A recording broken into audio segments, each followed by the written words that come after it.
Next question, please.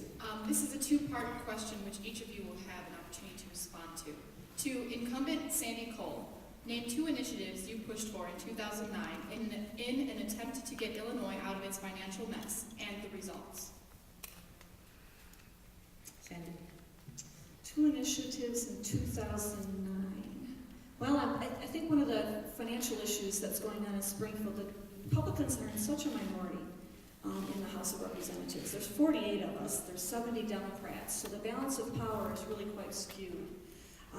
We have a lot of legislative initiatives that don't have a chance to be heard in committee, so the effectiveness of those things are rather, fleeting. But we have tried to do legislation on ethics and campaign finance reform. I think those 2 issues are very important for the state of Illinois right now because they're sort of the core behind trying to get that stranglehold of power away from 1 or 2 individuals so that we can have legislation to move forward with job creation and tax breaks for some of our businesses in Illinois. I am the chief co-sponsor of a bill that I've just introduced, which you'll see when you go online. It's increasing the homestead exemption from 6,000 to 7,000. That's a standard exemption that should give a little property tax relief. And I'll be glad to share those ideas with you later.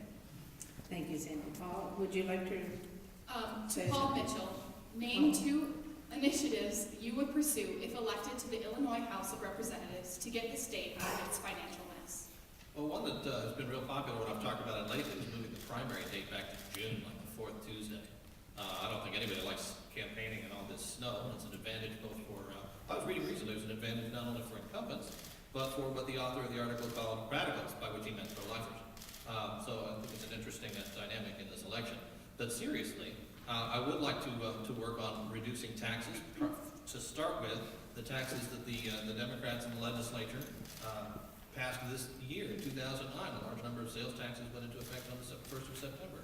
Beyond that, we certainly need to work on more on better ethics legislation. I applaud Mrs. Cole's vote against the ethics bill that the Democrats came up with because it was quite inadequate. We need to do better.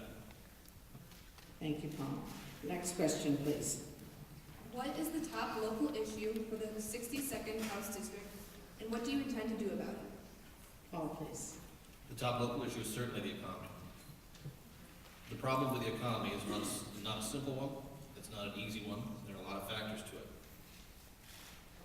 There are some things that can be done quickly to help it. There are some things that have to be done long term to help it. One of the problems we have is that the roads in this area are inadequate. We need to extend Highway 53. We need to improve Highway 83. We need to improve 45. We need to improve 120. There's a lot of improvements that are underway and a lot more that need to be done. And these infrastructure improvements are important to having more business development and more jobs move into the area. But the economy is impacted by a variety of things. Illegal immigration impacts the economy. Excessive taxation impacts the economy. These are all things we have to fight. Thank you, Paul. Sandy? The number 1 issue in the district is jobs. Jobs. You heard that this afternoon a little bit with the congressional candidates. The economy has taken a huge dive in this country. In Illinois, we export more jobs now than we import. We are at, we're probably going to end up starting next year's budget, which starts in July, at about $11 billion deficit. And we're not doing enough to make sure that we keep the jobs here in Illinois, businesses in Illinois. We should do more with technology corridors. I think you probably see that a little bit going on in Wisconsin. We're losing businesses like Uline to Wisconsin. In the state of Illinois, we're losing trucking companies to Iowa, and we're losing small business to Missouri. We're doing that because Illinois has 11% unemployment rate, second to only Michigan and the Midwest. We're losing jobs. We're losing our young people. We send our kids to great schools here in Illinois for college.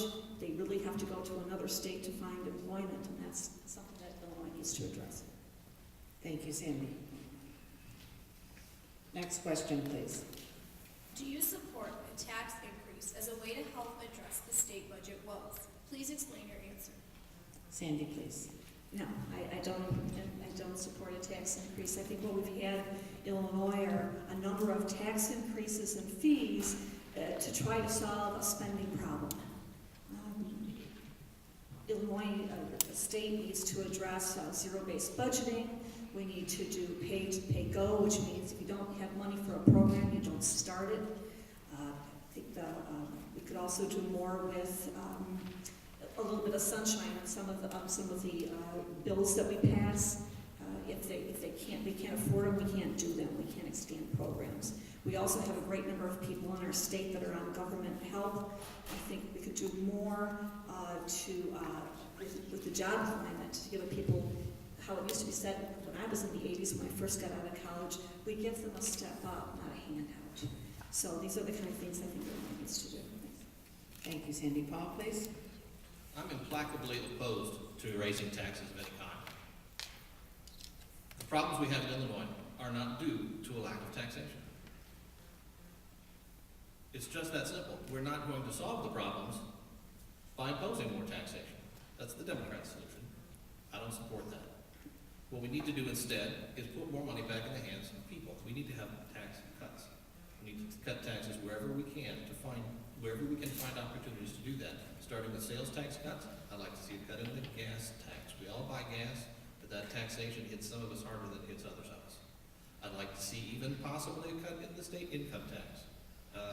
Mrs. Cole, I had not heard about your proposed increase in the homestead exemption. I applaud that. That's a wonderful idea. I think that's an excellent step in that direction.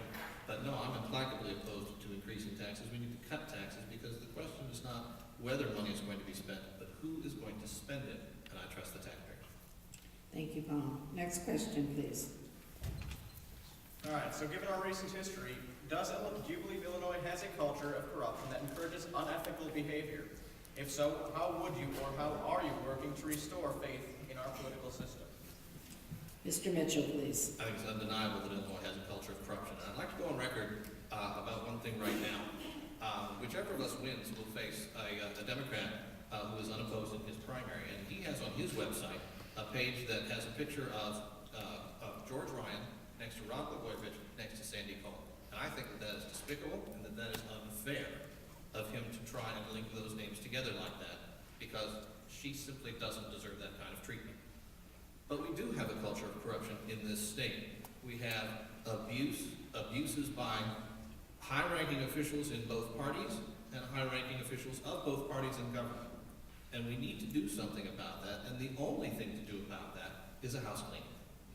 And so, when it comes back down to it, are you for the way things are, or do you need to see something change with the Republican Party and with the state of Illinois?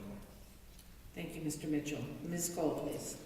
But without a doubt, Illinois for generations has had a culture of corruption, and I applaud the press and the public for really continuing to press to point out all that exists in Illinois.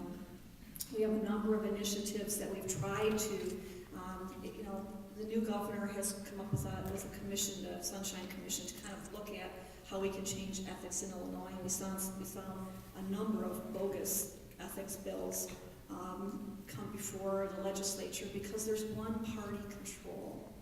It is whether you're moderate or conservative or a liberal, it doesn't work when one person controls the entire political process in Illinois, and that's what we're seeing under the leadership of Speaker Madigan.